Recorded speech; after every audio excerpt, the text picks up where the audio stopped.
don't know if you tried it at VSS, but with the program, the software that they presented, but it was really not good. Like a lot of people had problems and saying really a bit of chaotic sentences. And but which one is this? Is this Celtic. from? Yeah. From Teams, yes. Can you see it? At the moment, no. Okay, I think that it's maybe just captured on the recording end, and then afterwards you'll see it. Right now it seems to be very sensible what it's transcribing. Okay. Yeah. But we'll see. If not, it'll offer a little bit of comic relief. Yes. Yeah. Okay. Okay, perfect. All right, so let's get started. Maybe just share your screen so that we can ensure that that's all working. I'm already recording. Welcome everyone who has joined or is joining at the moment. Okay, a couple of people are still rolling in. I'll take over the admissions from now, obviously, Simon, so you can focus on... Tell me if you can see everything fine also, Micah, please. I can see it fine, and I think it's cut off again on the bottom. Now it's perfect. Good. Okay, perfect. Yeah, now it's great. Okay, so hi everyone. It's really my pleasure to invite Simon Faghel-Soubeyrand, and I always hope that I pronounce your last name correctly. I've heard in a long time, to be honest, so yes.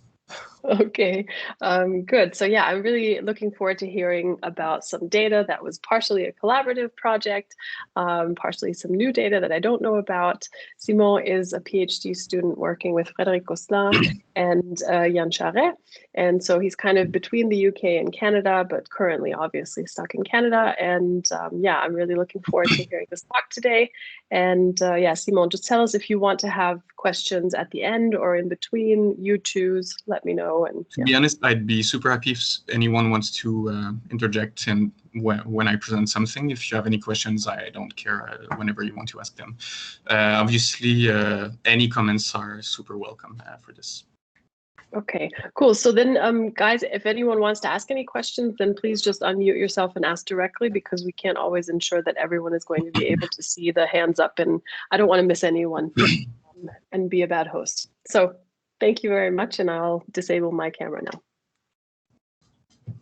Okay. So I thank you, Micah, for the introduction, and thank you for inviting me.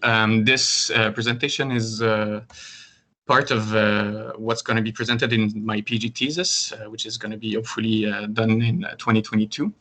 The title of the presentation is Characterizing the Brain Representation Supporting Variations in Real-World Visual Behavior. And obviously, it's part of the work of many people. So in Fribourg, Mike Raman, which is here, and Matteo Zoya, which is a student of her. Also Roberto Caldara, Ana Rafael Richaud, and Delphine Weber. As well as my co-supervisor, Yann Charret, and student Eva Benz, and Frédéric Gosselin here. So we know that there's large and meaningful individual differences in visual and brain representation. We know, for example, that there's low-level stuff like acuity, also a contrast sensitivity, but also higher processes like illusions of size, the Muller layer, for example, illusion, which varies a lot between individuals. Face recognition ability, the ability to recognize faces, is an interesting case of these differences, because it's highly relevant to our daily visual behavior, such that it's an ecological task for a visual system. And it also varies a great deal between individuals in the neurotypical population. We have, for example, we know that there's developmental prosopagnosic individuals, as well as supercognizer, which we will talk a lot in this presentation. So if you take this face, for example, and if we call this man George, some of you may remember this face, George face, years from now, while some of you may not even remember it at the end of this talk or even at the end of the next slide. So some of you then would be a better face recognizer than others. And what we're going to ask here is what brain processes can explain these variation. So face recognition ability might be affected by a wide range of processes. So obviously it could be affected by visual processes. So what we call early process, such as contrast sensitivity, acuity, mid-level processes, such as curvature, feature-like processing, and late visual process, such as visual integration and higher memory representations. But it might also be affected by other things than just visual process. It could be, for example, that semantic process also impact face recognition ability. Indeed, it's likely that semantic processes at the end, supposedly, of the brain processes are affected by the earlier visual process in the brain. It's also likely that a good face recognizer relying on far richer representation than the rest of us, both visually and conceptually. So the general goal of this presentation will be to characterize the temporal and the computational aspects that support variation in face recognition ability in the population. This talk will have two parts. The first one will be to probe the brain computations beyond exceptional face recognition ability in individuals that we call the super recognizer, which are individuals which scores in the top 2% of face recognition ability spectrum in the population. Then we will try to characterize these computation in a case of an individual with impaired face recognition ability, which is the well-known case of PS, which is a case of the purest case of prosopagnosia that has been described yet. So first, probe the brain computation in the super recognizer. This is again part of collaboration with Michael Ramon, Matteo Zoya, Yann Charret, Bems, and Frédéric Gosselin. So the first goal of this part here would be to attempt to predict using multivariate pattern analysis, or MVPA, an individual's face recognition ability based on his EEG traces. So we're going to ask, for example, when in the brain can we decipher if someone is good from someone that is bad at recognizing faces. More specifically here, what we did is that we recruited 16 super recognizers, which are defined again as individuals in the top 2% of face recognition ability in the population. These super recognizer had all more than 92 on the CFMT plus, with a mean of 95 on the CFMT plus. We also recruited individuals which we will call typical recognizer, 17 of them, which were recruited from the general population. So here what we see is the CFMT scores for three studies, three separate independent studies, one from Fish et al. Into 2020, one from my PhD thesis, and one from Jessica Tardif paper in 2019. And what we can see, I did this to compare our CFMT scores to the ones from this larger population. And as we can see, it's pretty much consistent from the score that we can obtain from these 332 participants here. So half of our super recognizer had been identified previously by Michael Ramon in Switzerland and Germany, which is described in a paper of hers this year. And the other half had been previously identified by Josh Davis in the United Kingdom. We recorded a large high-density EEG dataset to answer these questions. So the brain activity of our participants was recorded with high-density EEG, 128 electrodes, while they completed a simple one-back task. So we presented a flow of different images that included various images of different categories, such as faces of different identities, sex and facial expressions, animals, fruit, plants, objects, and scenes.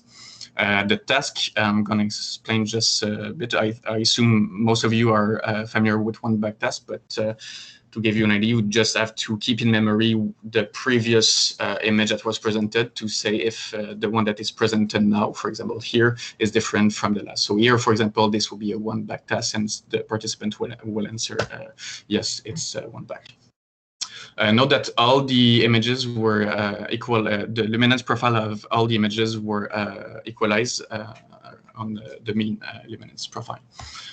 So we had overall more than 100,000 trials, of EEG, high-density EEG data, with more than 3,000 trials per participants in two separate sessions of EEG, which is a pretty big data set. So we had to have that much EEG because we wanted to predict an individual's ability. So either he was a typical or super recognizer from a single trial EEG activity. So what we did was we used, again, MVPA or decoding analysis. So in this space here, for example, we of the LDA, the liminar discriminant, our model, each dot here, for example, represents a trial from a typical recognizer at a specific moment with 128 electrodes. So this is a point in a multi-dimensional space. And we have, and we have many of these trials. We have for each model, in fact, we had more than 50,000 trials per model. And we basically repeated the process of training and testing this model for all time points, which gave us time-resolved evidence for group membership for every point in time. Or in other words, this gave us, this revealed any brain processing differences between individuals that differed in their visual abilities. So here we show the time course of this super versus typical recognizer decoding evidence. On the y-axis, you see higher, the higher you go on the y-axis, the more evidence you have for this task. And the first striking result here is that it works quite well. In fact, you see that before the baseline, there's nothing, no formation, and really soon when the presentation of the stimulus appears, so around something like 80 milliseconds, you already see some significant decoding accuracy, which rise and extend well after stimulus onset, around 900 milliseconds. And it peaks at around 140 milliseconds here. So the second striking thing I saw was that this decoding accuracy was significant not only for faces, but also for non-face objects. Then these, when non-face objects were presented, we could also predict whether someone was from the super recognizer or the typical recognizer group. The two curves here, the gray and the blue, I hope you can see the color well, are pretty similar, which indicates that they process, the super recognizer process not only face but also non-face stimuli differently. Thirdly, we also did a searchlight analysis on this information, and we saw that there was occipitotemporal sources that also extended in some parietal and even some frontal electrodes in the face condition. So overall, I think something really striking for me was also that we could obtain a really high accuracy on only with EEG. It peaked at 77% AUC at the peak electrode in the right occipitotemporal electrodes. So the one-back task that the participant completed involved that they kept one presentation in memory, the one back compared to the one presented here. So we wanted to know if this could affect the decoding accuracy. So we did a supplementary analysis where we checked for every one of these specific conditions. For example, when a face was presented and was followed back by another face. So the individual needed to discriminate between two face representation, or a face was presented and there was a non-face before, etc. There was 4 such conditions. And as we can see, the one that was mostly predictive of the super recognizer versus typical was the face versus face condition. And this might be in part due to the fact that it's a more difficult also task, but also to the fact that it's a face-related process. So this told us that we can predict group membership, so to the super or typical recognizer group, but it's don't say if we can predict individual ability scores, so CFMT plus scores directly from each individual from EEG patterns. So we wanted to extend this finding, and to do so, we used a regression approach where we decoded the individual CFMT plus scores directly using cross-validated fractional ridge regression.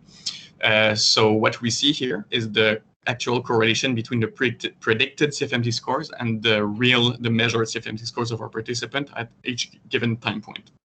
Importantly, what you see here is only due to the regression on controlled participants, not with the super recognizer, which, as you can see, generalize well. So as you can see, again, it's replicating our results and starting approximately at 80 milliseconds and ending approximately at 800 milliseconds after onset. Okay, so we could predict individual ability scores on top of the group membership of ability. So when we looked at this temporal pattern, the temporal characteristic of this decoding, it suggested that different brain processing stages were supporting face recognition ability, so early, mid, and late visual processes, but also perhaps even semantic process because of the temporal nature of the lateness of this information we found. So we knew when exactly the brain representation differed, but not exactly how it differed between brains of super and typical recognizer. So we decided to go a step further and characterize these brain processes by comparing them with computational models. So what we did was we used the convolutional neural nets, which characterize the visual processes in a hierarchical manner, and a semantic model, which characterize the semantic process of the visual stimuli. So to bridge these models to the EEG of our participants, what we did is that we used RSA, or representational similarity analysis. So for those who aren't familiar with this, I'm going to explain it really fast, and you can ask me details at the end if you want. So basically, we had EEG patterns for every one of the image that we presented. And what to do here is to compute distances or dissimilarity between brain representation of two stimuli, for example, here a face and a scene.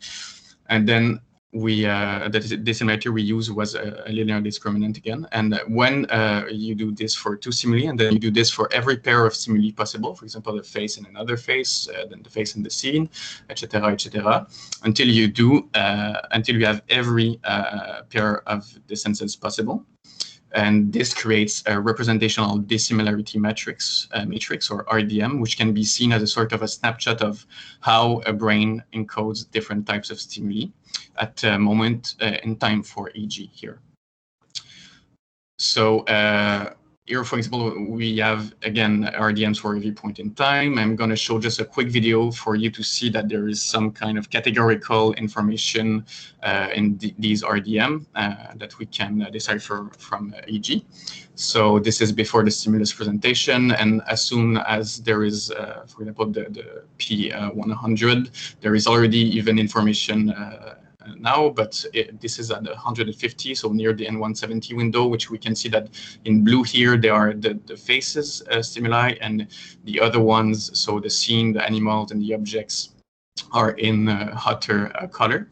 And as you can see, you can clearly have this categorical distinction, but there is further distinction than this. For example, there is emotion, which differs already in EEG at this time point. So all this to say that this captures how the brain of each individual will process, in general, visual stimuli. And I'm going to stop this. And this can be represented also graphically in 2D, where we have the average categorical distances in time. And again, we see that face versus non-face here, and purple is dominating the representations in general, which peak in the N170 window, as is really not surprising to many of you. So what we wanted to do again was to compare these representations from humans to the ones from a convolutional neural net that captures visual hierarchical computations. And to do so, we used AlexNet, which is a CNN that has been associated with different stages of visual processing in the brain in IT, and with different types of features. For example, here we know that there are low-level features in the beginning in the early layers, and as you go in the hierarchy, there are more complex features that are represented in these models. And there are also nice effects. This is the paper of Glouchou and colleagues that I even put a reference, I'm sorry. And there are also nice features such as invariance that goes the more and more you go inside of the CNN. So in this model here, we could create RDMs using each layer's activation to our images. So let's say we present one image and we see the layer activation for layer 1, and then we can do dissimilarity with this comparing images and then create an RDM. And to compare these representations here, we use mutual information, which gave us a robust estimate of the shared information between two RDMs. One, for example, extracted for AG activity at a point in time, and one extracted from the first layer of the convolutional neural net. And what we did then was to characterize this mutual information for every point in time, to have the time course of how an individual, for example, is similar to a different layer of AlexNet. So here on the y-axis, you see exactly that. So this is the shared or the mutual information between the EGRDMs and the RDMs from the middle layer of the CNN for both group, the super and the typical recognizer. And we found that the representation in the brains of super recognizer are more similar to those in the middle layers of the CNN compared to typical recognizer. And this effect peaked at layer 4 of AlexNet, which is shown here, and was also found for layer 3, 5, and 6, but was not found in the early layers and not found for the later layers. Again, these layers had been associated with processing in IT and with the processing of mid-level features inside the brain. And what's also very interesting for me is that this effect of supercognizer being more similar to mid layers was found in the N170 window, which again is linked to a lot of important processes and phase processing. I did also control analysis where I tried to put out the information of the semantic model out of the correlation that you've seen before. So this is what is shown here. So this is the same results as we've shown before, but which is constrained without the semantic information. And again, we can see that the effect is nearly identical as we've seen before, but reduced because there is shared processes between semantic and CNN process. We also did another control where we tried to do similar analysis with another convolutional neural net, which is VGG16. And we saw that it was exactly, again, the same results, perhaps just slightly later in time. So everything points to the fact that there are two layers, specifically layer 3 and layer 4 of AlexNet, which are the middle representation of this model, which are linked to better face recognition ability. So this is, again, what is shown here. So again, so this shows that supercognizer brains have a better fit to mid-level visual processes. And this is constrained around the N170 window. So then we know that, yes, we can characterize the brain computation of super versus typical recognizer, and it's affected obviously by visual processes of mid-level hierarchy. But now we want to know, is there an effect on the semantic representation? And for this, we use a semantic model, which is based on semantic similarity, which has been trained by Google here, which is their universal sentence encoder. So I'll go fast here to go to the next slide. So for this model, it's a bit different, as you can assume, for the other CNN. What we did is that we presented the same stimuli that we presented to our participants to other 5 new participants online. And we asked them to write descriptions of these stimuli directly online. So for example, one participant I've seen this stimulus, and then he said, "Oh, I see. This is a city scene from the other side of the forest." And then we used this sentence and we fed this to an encoder, a deep average network, which gave us sentence embedding, which is a vector of 520 values, which can then be used as to compute the dissimilarity matrix by comparing every pair of sentences together. So this is what we show here. We show the semantic model representation with MDS, which is basically the RDM that's projected in 2D here. And again, there is a clear semantic pattern of information here. So here on the y-axis, we show the mutual information between EEG RDMs and the RDMs from the semantic model. So the higher you go here, the more similar you are to the semantic information model that we had. And again, we found a significant effect where superconizer had more fit, were more similar to the semantic model. So this EEG representation were more similar to the semantic representation compared to typical recognizer. And an interesting thing here again was that this was found really later compared to the first effects. It was found between 600 and 750 milliseconds, if I remember correctly, which is around the P600 ERP component, which we know is associated to language and semantic processing. So we believe that these results are rather exciting because they showed that there's two kinds of process. So one that is semantic, that is qualitatively different than the CNN process, which is affected by the super recognizer's representation. So they have better fit with semantic process and also better fit with the mid-level processes. And these effects are also dissociated in time. So here for the semantic, it was found around the P600, while it was seen for the mid-level processes in around the N170 window. So to sum up, we found that exceptional face recognition ability is associated to changes in brain dynamics widely from the first steps of the feed-forward streams onward. We found, for example, that as early as 70, 80 milliseconds, we found differences between superconizer and typical recognizer, and this ends very late until 900 milliseconds after stimulus onset. We also found that exceptional face recognition ability impacts brain representation not only for faces, but also for non-face categories. And this suggests that superconizer have brain that better process visual information in general, at least to some extent, or in other words, that they have domain general enhancements of brain representations. Finally, we found robust similarity between EEG and our computational model. And as we did, we uncovered two components of higher face recognition ability. One, which was associated to visual mid-level processing, which is associated to CNN and found within the N170 window. And this suggests that feature-like representations, such perhaps as the eyes of a face, or depending on object curvature, so similarly to these kinds of features here, or the one that was shown by Long-Yal in 2018, are enhanced in the people with really outstanding face recognition ability.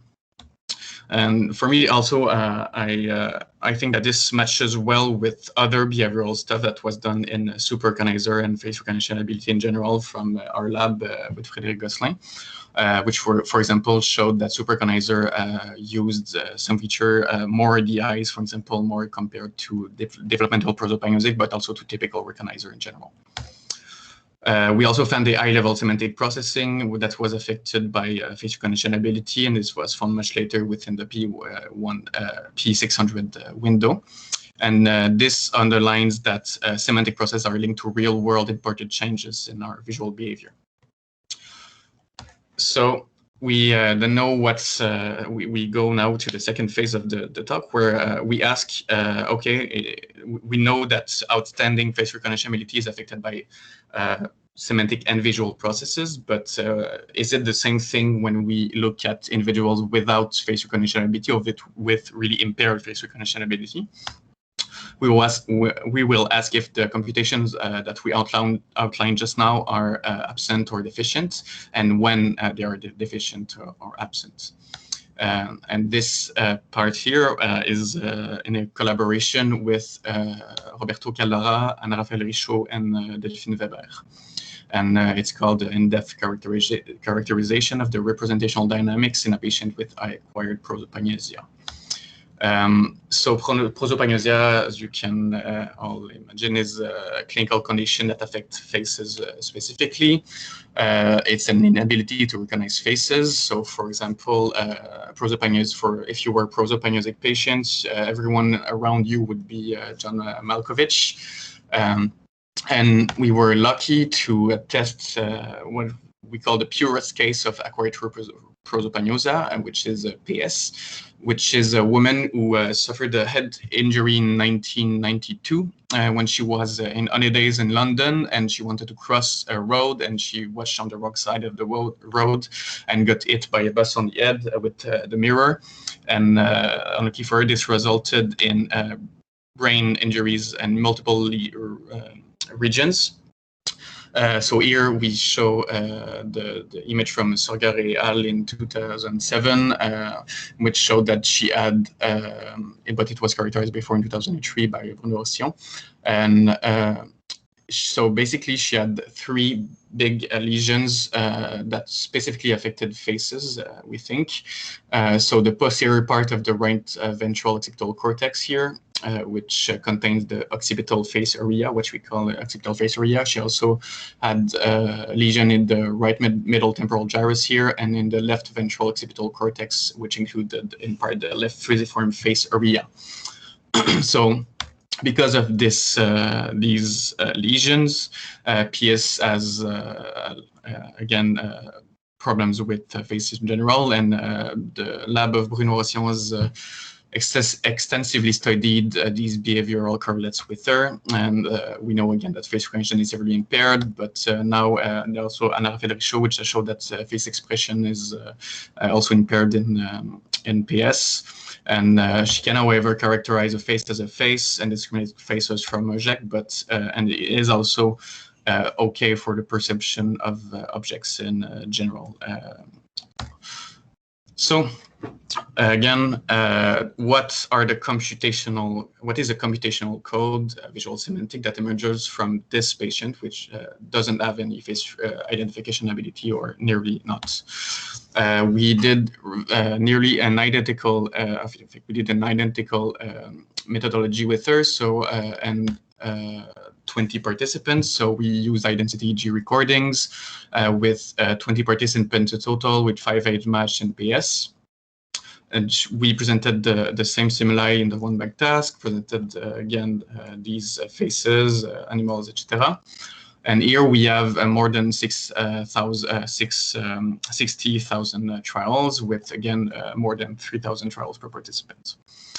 So we first wanted to make sure that the one-bag was capturing a bit of the impairment of PS. So what I did here was to compute face sensitivity, face-specific performance score, using not only errors but also response time, which is compared between face and non-face, and then we can see clearly that control participants have better accuracy for face versus non-face compared to PS here.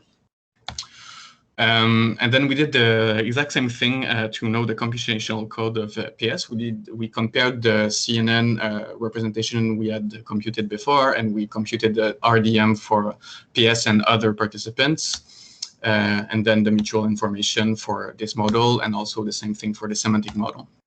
So what we see here will be identical to the analysis I showed to you previously for the CNN. But again, I just want to put my careful scientist hat on here and say that these are preliminary results. I've done the analysis for PS and for the other participants, but I still need to do some inferential statistic on where exactly it is different between PS and the other participants. A shortcut I did here was to present every point here where we see that 90% of the sample had higher information compared to PS. So again, we see the higher you go on the y-axis, the more similar the person was to the layer 4 of the CNN, so mid-level processes. And we see that clearly PS is impaired in her similarity with these processes. And these effects, however, seems to be really more extended compared to what we've seen to the superconizer. So it's clearly around in 170, but also very much later around until 500 milliseconds. So again, I'm going to do some other analysis to confirm this. So we did the same thing for every one of the layers of the CNN. And again, striking thing for me was that it's also for PS, the difference between the typical and PS is peaking around the mid-level layers in layer 4, which is the exact same layer that peaked for the superorganizer compared to control. We also see that there is a gradient between the low-level and the higher-level processes. So PS shows a worse fit with mid-level process of the CNN, and again, we can relate this to the other parts of the literature that have shown that these layers show mid-level features such as the eyes, the nose, or conjunctions of features. But also we know that PS is impaired in a representation of facial features, with the bubble technique by Roberto Caldara, Michael Ramon, also in 2017. Which is kind of agreeing with this part of the behavioral literature. And this, compared to the effect we found with the superorganizer, we found that this, I think, started around the N170 and extended later after this window. So again, now for the semantic processes, we see again here higher similarity with the semantic model as up as you go. And then we see clearly here that PS is affected. She had nearly no information in semantic processing here compared to control. And if I did inferential statistic or just permutation, we would see that clearly only a fraction of PS's representations are similar to semantic processes, which would be here. And 90% of the control had better or more evidence of to the semantic process around the N170 and later processes here, which is again a bit different than the effect we've seen with the superorganizer. So this again shows that PS has worse fit with semantic processes, and that this effect is found not only in the late time windows, but also near the N170. So overall, we've seen, if we come back to the question we had in the beginning, we've seen that, yes, indeed, there is influence of the visual processes for face recognition ability. So we've seen that superorganizer, the individuals at the top of face recognition ability had higher mid-level visual processes around the N170 window. We also seen that PS, which is an individual which is impaired in face recognition ability, had lower such process compared to the controls. And here, however, we found different time windows where it seems to be affected not only early, but also later in the process, which might be, again, due to the extensive lesions. And I think this is also interesting to relate to these specific regions because it gives anatomical correlates for us. So with all of this, we can say that mid-level brain processes seem to vary systematically from poor to skilled face recognizer. And we can say, yes, it affects face recognition ability in general. Then we ask also if there are semantic representation that are affected by face recognition ability. And again, we've seen that in the top face recognizer, yes, there was an effect where superorganizer had more more fit to the semantic process compared to control, and this was on really later in time. While for PS, which is impaired in face recognition ability, she was affected in 2 times window, so in the mid and in the late processes, and she was worse compared to control in this measure. So overall, we can also say that semantic brain representation varied systematically from PS to superorganizer.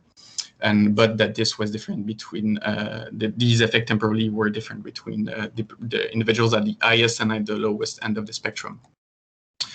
So to conclude, we found here that EEG is surprisingly informative of realistic behaviorally relevant variations in brain processing across individuals, we could decode with up to 77% accuracy whether you are a good or average face recognizer only from EEG traces.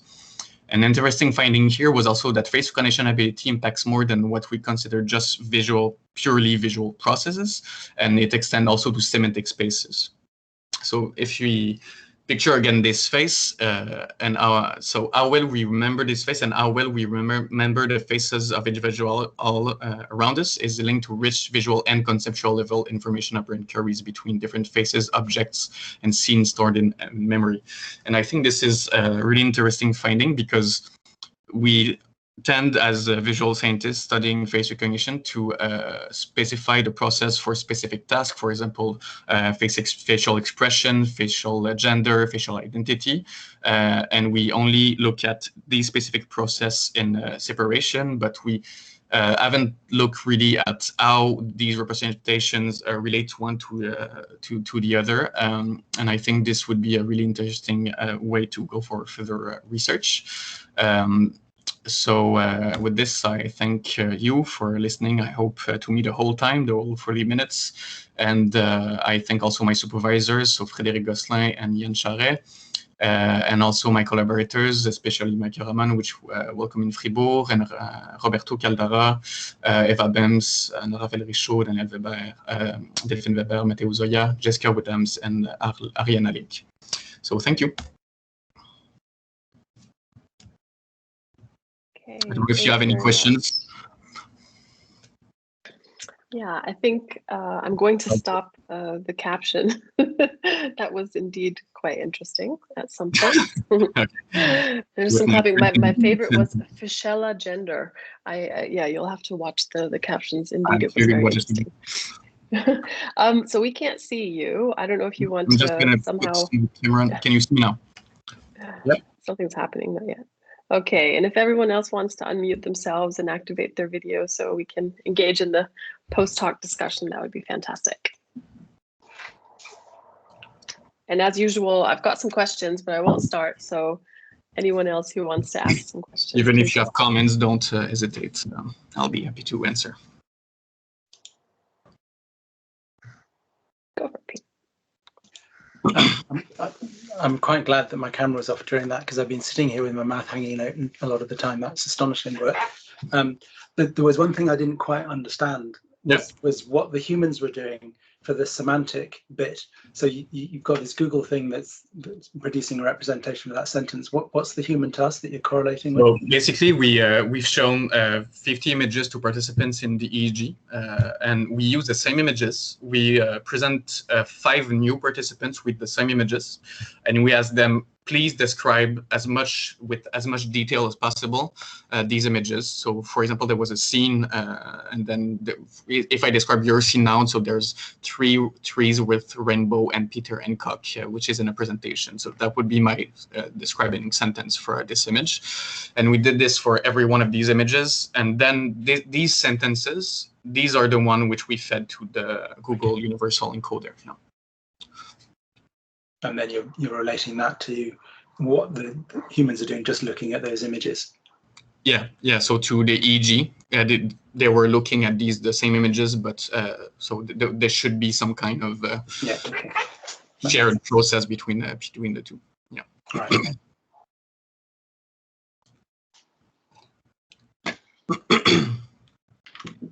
Yaron, do you have any questions? I'm not trying to call you out. I just thought because you had activated your camera. Okay.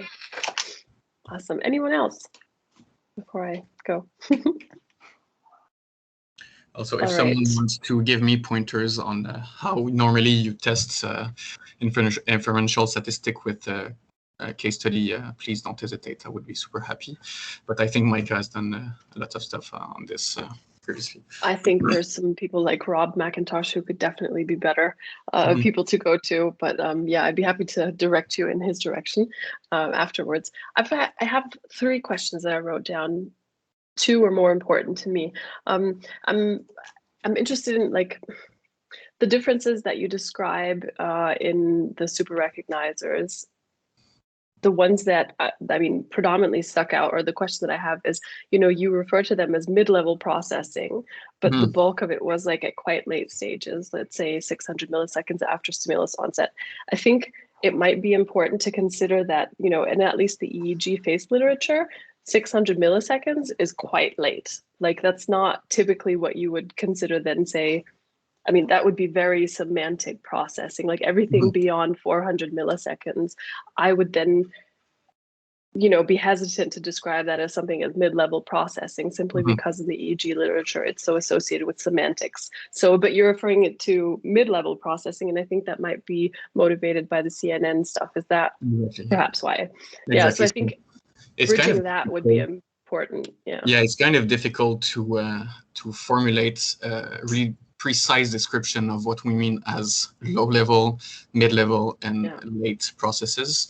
And I think having formal description, mathematical description of these processes with CNN is a way to do that, and which has been used not just with EEG, but with other brain imaging stuff. But again, it's like there is low-level stuff that happens late. I mean, there's not only mid-level stuff at mid-level time points. There's also mid-level stuff at near 600 milliseconds. There are also higher-level stuff, but every one of these processes for me is not circumscribed inside just one window, and there's interaction between many of them. But I agree with you that we, as much as possible, want to characterize these types of process, but it's difficult to relate to every, even let's say, the classification image process difference that we've shown with that I've shown with PS and with the superorganizer. It's a high-level process and also linked to low-level feature and mid-level feature of the images. So for me, it's kind of intricate, every one of these processes, but we try as much as possible to characterize them precisely. Yeah. I think maybe my question wasn't, or my comment wasn't clear enough. I don't think it's so much as we need a formal description. I think in using the terminology that is used across domains or through used in different research areas, we need to be very precise when we're using a term to refer to something that's coming from the computational science perspective or something that has to deal with the EEG perspective. So I think that's just really important, because if you say semantic in your, in a computer science space, it means something different than semantic on, it's like whatever P600 or, so I think that's just quite important, something that we'll have to keep in mind for the paper. And of course, something that I'm interested in is, did you find any differences between the differently identified or diagnosed super recognizers? So I would have liked to see like some, or I want to see at some point in our discussion, how did the people that I identified versus Josh, like how do they compare? Because I mean, because we identified them so differently, like you described them as all being above 92 on the CFMT plus, but you know that they were identified differently, and there's more information behind that. So that's why I'm just, is there any difference between them? So as I've shown you, I think I've shown you the table that describes the behavioral data on this. And again, yes, it's clear that you measured things differently. And for me, that's why I used the CFMT, because it was, I think, the only thing that was completed for every one of these. But I haven't looked at differences inside of those subgroups. So superorganizer, I would assume there would be differences, but what I do also, I think you did stuff that you describe, you have the paper that described the memorability versus the perceptual more processes of superorganizer that differed in some compared to others. Like there would be different kinds of superorganizer, and maybe we could check out this too.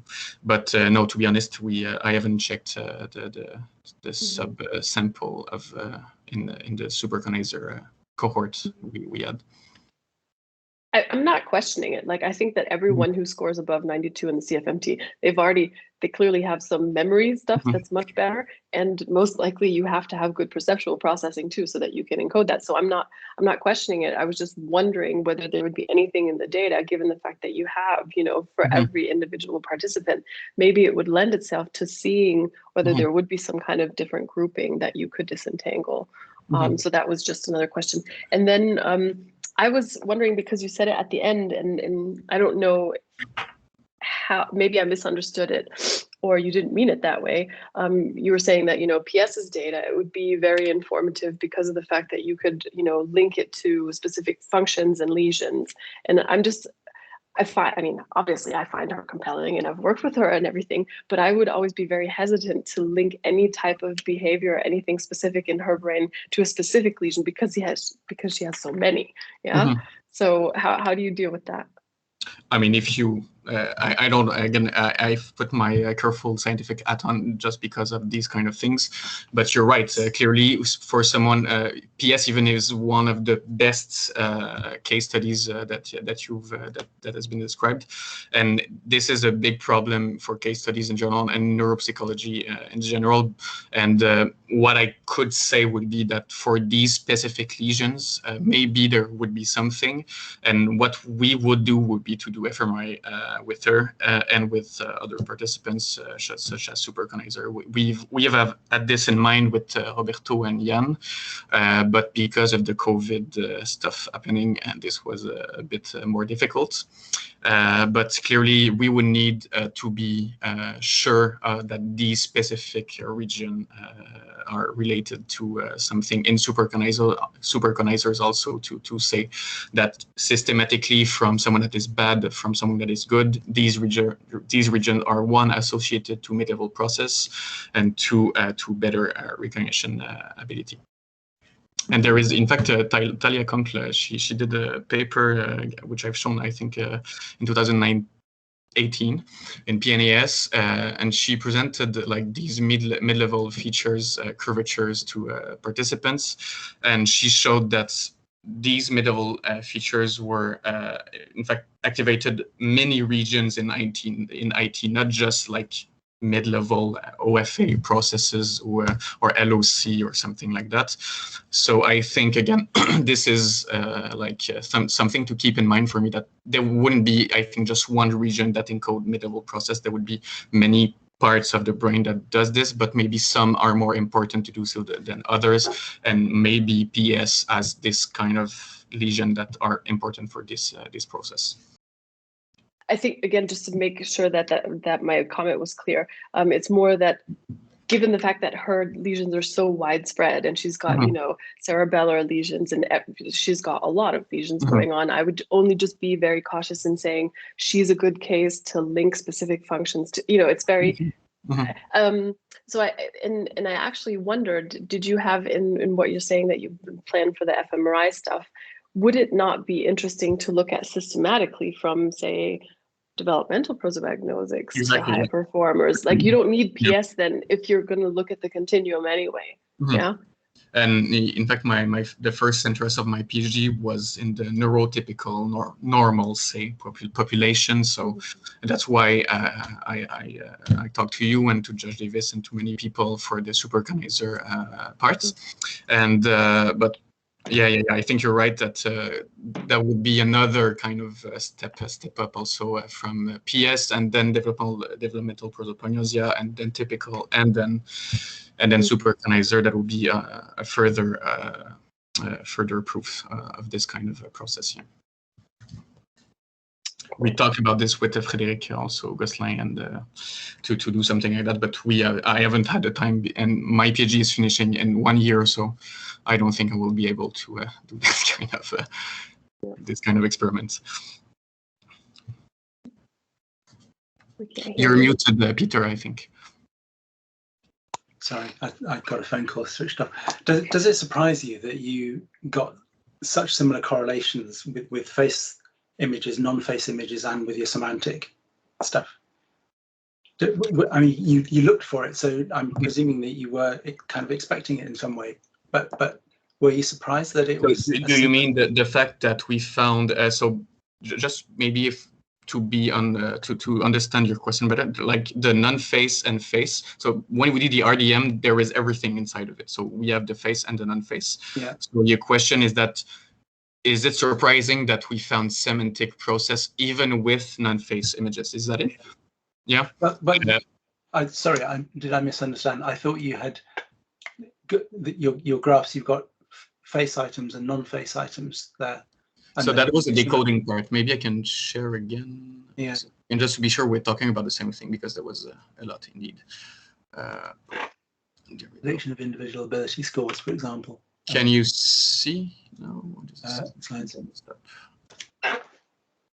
I'm going to show you my screen in total. My screen. Well, can you see my screen at the moment?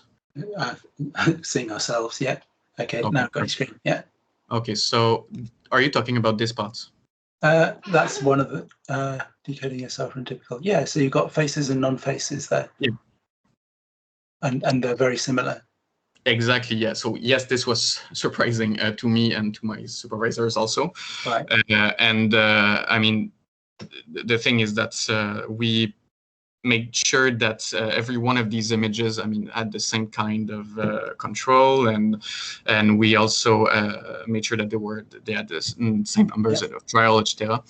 But yeah, so there is, as you know, a lot of people on one side saying that face recognition is really specific to faces, and other people that says that it's domain general. Honestly, I wouldn't want to say that it's just one or just the other. Clearly, there are similar stuff between both, and I think this is capturing the domain general part of this process. I'm just going to come back in no sharing mode. Yeah, so I think there are, yes, domain general parts of this process that is shared between face and faces. Clearly, when you think about even the mid-level processes, there might be clearly similar thing between face and non-face. I mean, object curvatures, also conjunctions of different features. You have this for faces, you have this for objects, you have this for scenes. And then this is the last part that I've shown for the computational model. But yes, I think what I've seen here, what we've seen here, is part of the domain general part of the variance of face recognition ability. And the thing is that we also tested it with PS, and I want to do similar types of analysis as I've just showed you with PS. The thing is that it's a bit more tricky for many reasons. The first being that I mean, it's one participant compared to 20 participants. And also because, I mean, she has, again, extensive lesion in the EEG, so that would be more tricky to compare. Can I just put out a boring explanation? Yeah. But I love these. Well, but the possibility that the SRs are simply more motivated than your controls. More motivated, so they really are trying, because I mean, these are people who are recruited. They know that they're special. they know they've got this ability, and they like to prove themselves. So they're really going to concentrate on this.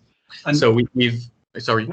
So what I'm thinking is that their data may be more consistent, and therefore, because they're more consistent, they show up as being different, and it just averages out better, which is what you want in an EEG. So for me, I totally agree. When I first did these analysis, I talked with, we thought about this also. The same with PS and controls. At first, we could say the same thing. The fact, I mean, one analysis says something differently for me is the one that we only used controls, so typical recognizers. And we add the CFMT plus for each one of these recognizers, and then we predict their scores, and we see, honestly, it's nearly identical, the decoding accuracy that we've seen in both cases. And we've seen, I need to do more checkup on the behavioral side to see if there's really more, let's say, lapses in the control compared to SR. But just the fact that we've done this analysis and it shows pretty much the same thing, honestly, is for me, it's sufficient. We could do something more, and if you have some suggestion, I'd clearly be happy to test these. Well, I mean, what I was wondering was whether you've looked at kind of split half on the EEG and looked at the matrix between the two halves and just see how self-consistent people are being. And are you mean on the behavioral side? Is that what you mean? Yeah, just on exactly. So each person's EEG with itself, and just see how consistent they are, because I mean, I guess you might expect the super recognizers to be more consistent anyway, because they're better. Exactly. So this is another thing. In fact, where we just submit. It was for a CVP. We're gonna do something exactly on this, and it seemed that their representation are more similar across sessions. So it was 2 days that we tested them, and between themselves. So let's say one superconizer is more similar to one other superconizer than the other typical organizer. So this exactly agrees with your point. But again, you would need to be more consistent if you would be better at doing something. Exactly. So it's kind of tautological for me also. It's not tautological, it's just it's self-explaining a bit, but it's a bit certain. Yeah. No. But yeah, I totally agree. But I do think that I'm not against it. Like, I think it's super convincing, and it's the most parsimonious approach to think that there's a domain general mechanism which only manifests behaviorally, because it's simply the only type of category that we need to process with such high fidelity, let's say, you know, and on so many levels and across so many different variations and at the exemplar level, etc. And I mean, if we think about, again, from the DP or the congenital prosopagnosia standpoint, you know, that excellent meta-analysis that Gesken and Berman reported, where if people recorded reaction times and if they tested objects properly, like the majority of cases are not case specific. I mean, you know, so it totally about the makes sense. meta-analysis she did. I don't know. I think 2018 she did she did Marlene Berman. I think she did. She saw that there was something. It's the meta-analysis, 750 exactly. or so papers. Yeah, exactly. So all the cases. So I think we need to let go of this specific thing that that stems from, I think, the modularity idea, which we've already kind of, I think, abandoned. No. Yeah. I don't know. So I don't want to come. No, but like the simpler explanations are the nicer ones, right? There's something that's general and it's just happens to be behaviorally specific or relevant for the one thing. So I mean, I'm super happy with finding that super recognizers are better for a lot of things. It's just that we don't really formally test it that way. And it also coincides with their experience and what they report too, you know, like and the consistency thing, totally, absolutely. I mean, it's something that we've been looking at a lot lately, and it's the one feature that combines them, not necessarily the specific values on specific tests, but the fact that regardless of image memorability, etc., it's the consistency that really glues them as a group together. And that's why you'll get high retest reliability, good signal to noise, etc. I think it's the one thing that explains it all too, yeah. I mean, I'm super stoked. Let's get this paper out. We'll try. Yeah. Thanks, Matthew, for the comments, by the way. I see there are still some people here, or maybe they just forgot to log out. If you still have some questions, I think this is a good time to pose them. Because otherwise, I mean, I don't know. Peter, do you have any other questions? Sorry. I don't think so. No, I look forward to seeing the paper for sure. But Thank you, Peter. He said it's going to be a preprint, so it'll be out even before it gets accepted. Yeah. In fact, maybe 2-3 months from now, I'll try to put it out. I've had a lot of things to do, but yeah. Cool. Looks like it's just us left. Okay, right. Perfect. Then I can stop the recording and I'll send it to you afterwards via WeTransfer. Yeah, thank you.